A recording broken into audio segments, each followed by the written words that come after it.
Badan Pusat Statistik atau BPS membenarkan telah terjadi penurunan jumlah masyarakat kelas menengah. Jika dikalkulasikan sejak tahun 2019 hingga saat ini, terdapat 9,48 juta masyarakat kelas menengah yang turun kelas ke kelas menengah, rentan hingga kelompok rentan miskin.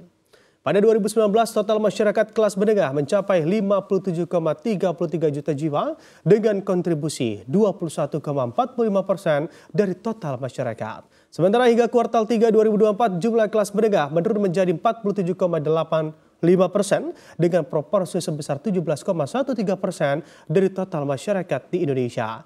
Namun jika ditinjau posisi pada akhir 2023 ke kuartal 3 2024 ini, tren penurunannya masih cukup tipis yakni sebesar 0,87%.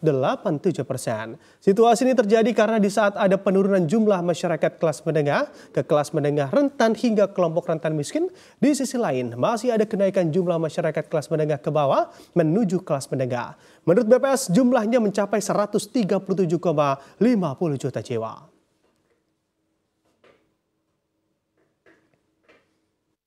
Berdasarkan data tersebut, maka proporsi kelas menengah tahun 2024 adalah sebesar 17,13%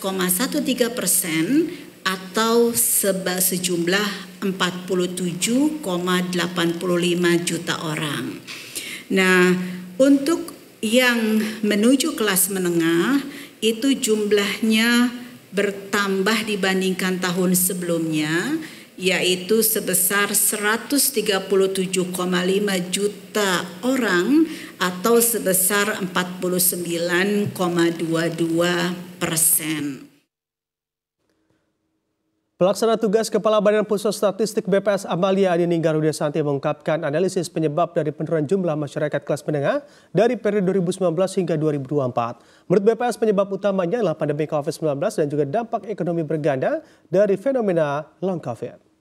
BPS juga mengakui data masyarakat kelas menengah di Indonesia mengindikasikan banyak kelompok kelas menengah jatuh ke kelompok kelas menengah rentan hingga kelompok rentan miskin. Karena itu diperlukan program penguatan daya beli kelas menengah dan calon kelas menengah sehingga bisa memacu kembali daya konsumsi masyarakat. Sejauh ini populasi masyarakat kelas menengah mencapai 66,35% dari total masyarakat di Indonesia dan kategori masyarakat ini pun menjadi penopang utama dalam konsumsi rumah tangga yang juga merupakan penyumbang terbesar pertumbuhan produk domestik bruto Indonesia.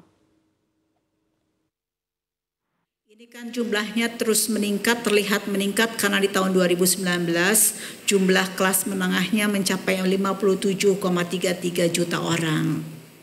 Artinya penurunan kelas menengah ini kan terjadi karena efek long COVID dari pandemi.